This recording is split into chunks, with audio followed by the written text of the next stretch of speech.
Ini sih parah banget. Muncul isu kalau orang-orang yang baru saja disikat sama Kejagung soal korupsi Pertamina punya grup WhatsApp khusus. Grup WhatsApp ini dikasih nama orang-orang senang. Ini seneng karena apa nih? Karena bisa korupsi triliunan gitu maksudnya. Nah di grup ini mereka itu mengkoordinasikan bagaimana mereka nyuri, mereka nyari celah, dan bikin anggaran kita bocor. Waduh, lewat grup WhatsApp ternyata ya. Parah.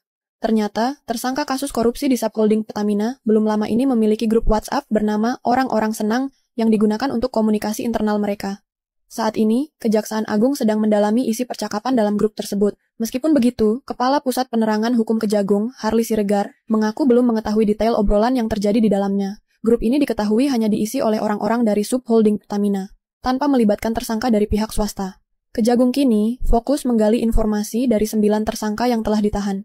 Di antara mereka, terdapat beberapa nama penting, seperti Direktur Utama Pertamina Patraniaga, Rifa Siahaan, Direktur Optimasi Feedstock and Product PT KPI, Sani Dinar Saifuddin, serta Direktur PT Pertamina International Shipping, Yoki Firnandi. Investigasi ini diharapkan dapat mengungkap lebih jauh keterlibatan para tersangka dalam kasus korupsi yang mengguncang perusahaan energi nasional tersebut. Parah banget sih, parah banget. Bagaimana mereka sengaja berarti ya. Bukan hanya karena eh, tahu celah, tapi jangan-jangan mereka nyari celah juga nih.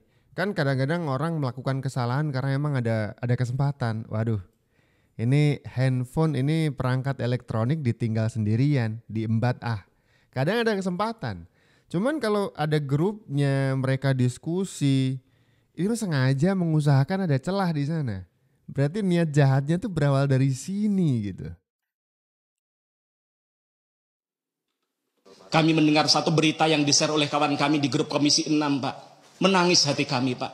Saman tahu di grup itu apa, Pak?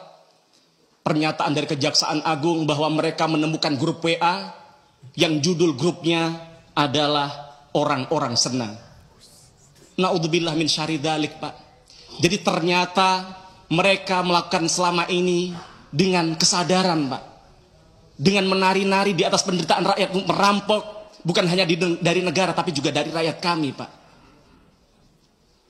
Kemudian Pak Dirut, baru-baru ini Menteri SDM mengatakan akan membangun kilang minyak yang dibiayai oleh Danantara dengan biaya mencapai 500 triliun rupiah. Lah jadi selama ini Pertamina tidak punya kilang baru, Pak.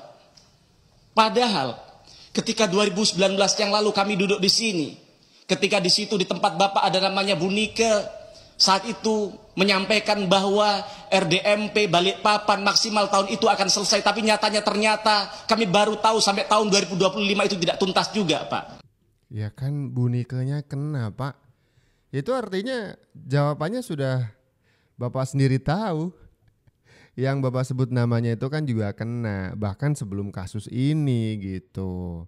Apalagi yang namanya Bu Nike itu kan kemarin juga nyeret-nyeret orang penting dari sebuah partai.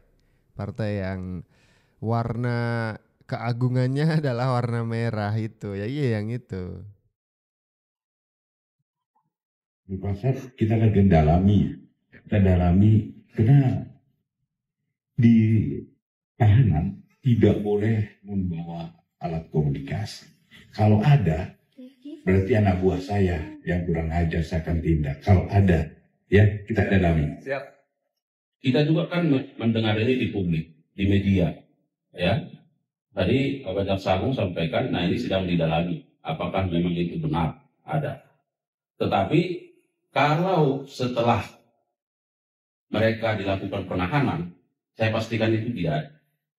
Ya, jadi Bapak Kamdannya ada di sini. Karena kenapa? Syarat utamanya bahwa tahanan tidak bisa membawa alat elektronik, alat komunikasi. Ya. Tetapi apakah ada sebelum itu? Nah, itu yang harus didalami. Ya. Menarik juga nih, ini pertanyaan saya juga ya. Apakah grup isinya atau namanya grup WhatsApp Orang-Orang Senang ini yang berisi orang-orang penting yang terjerat kasus korupsi Pertamina ini ada atau percakapan itu masih hidup bahkan setelah Kejagung menangkap beberapa orang ini atau sebelumnya?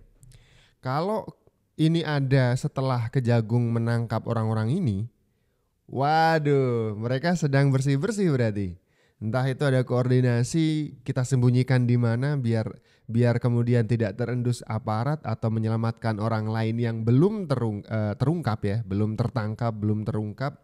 Atau kalau misalkan itu sebelum Kejagung menangkap mereka semuanya, ya kita jadi masuk akal. Mungkin Kejagung juga harus buka itu grup biar ada percakapan-percakapan penting yang mungkin belum terendus, ada bukti-bukti percakapan penting di sana. Mungkin mulai dari sana bakal seru sekali. Ada kasus-kasus lain, ada nama-nama lain yang kemudian terseret juga. Menarik pasti. Grup WhatsApp ya kan.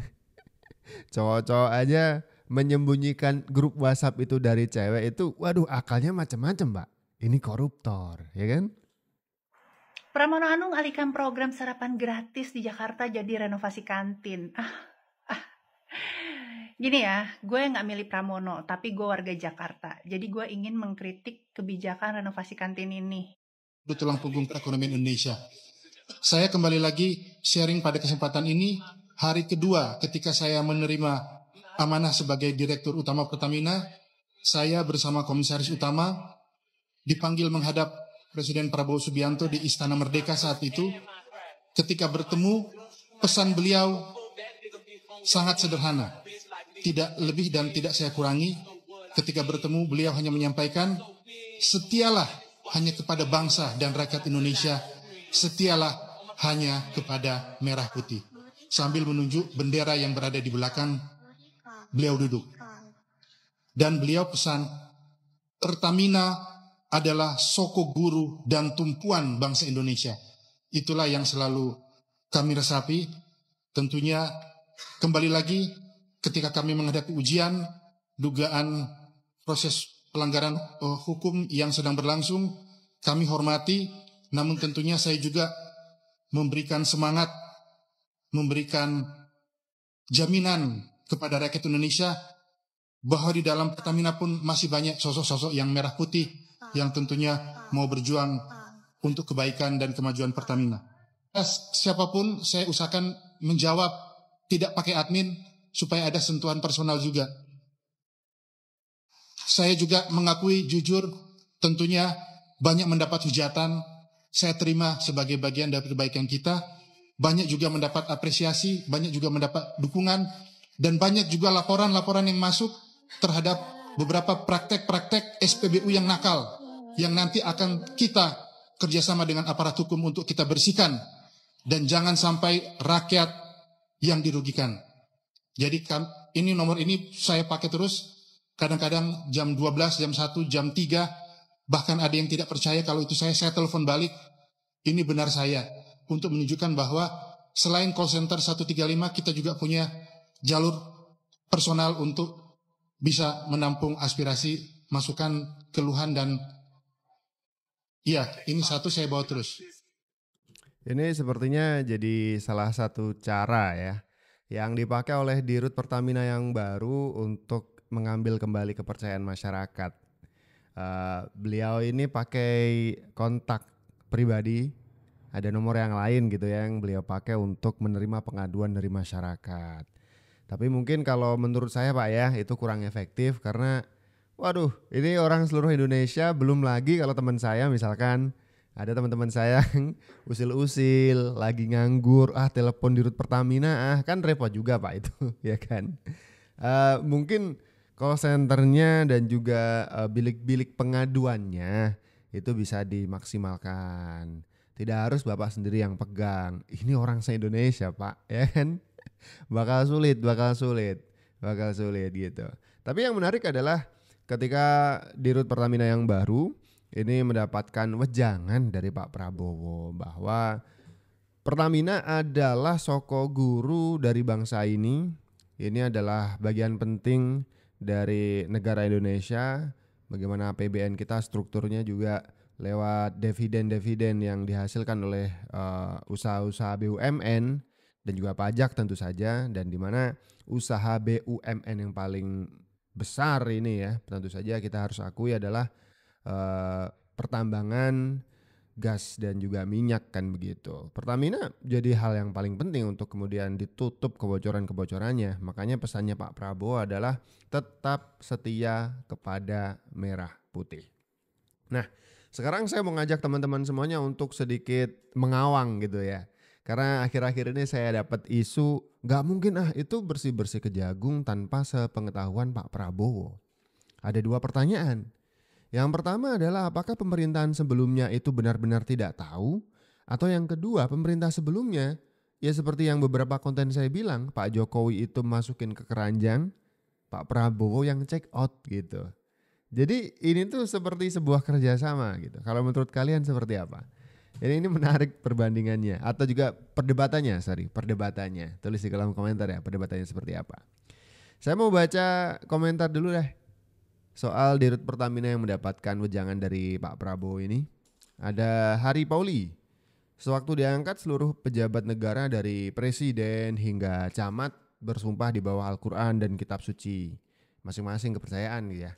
Herannya kenapa tidak ada yang ingat atas sumpah tersebut. Ya itu jawabannya karena hawa nafsu Bu ya. Atau Bapak ya. Mungkin gitu. Kan ini korupsinya waduh gila-gilaan. Siapa sih yang gak kepincut dengan uang sebesar itu? Ada yang komentar bawahnya.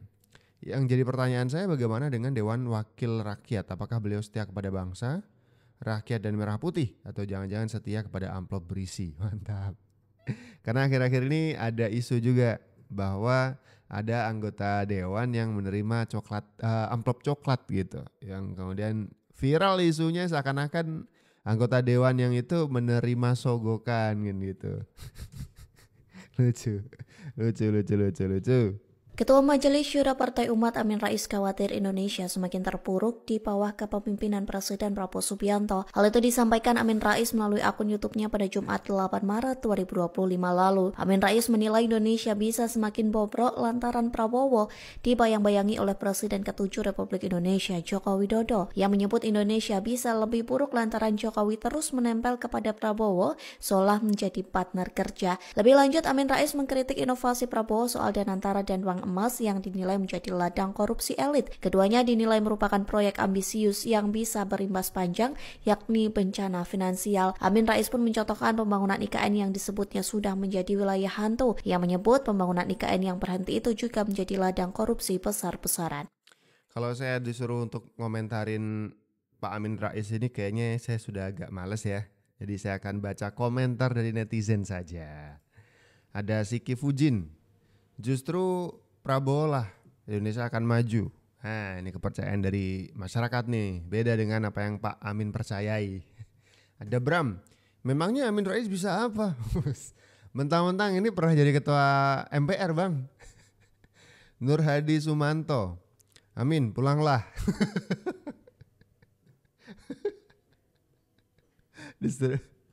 Disuruh pulang. Ya Pak, tahu waktu dong. Main-main tuh kalau udah sore waktunya pulang. Ini main layangan mulu sih.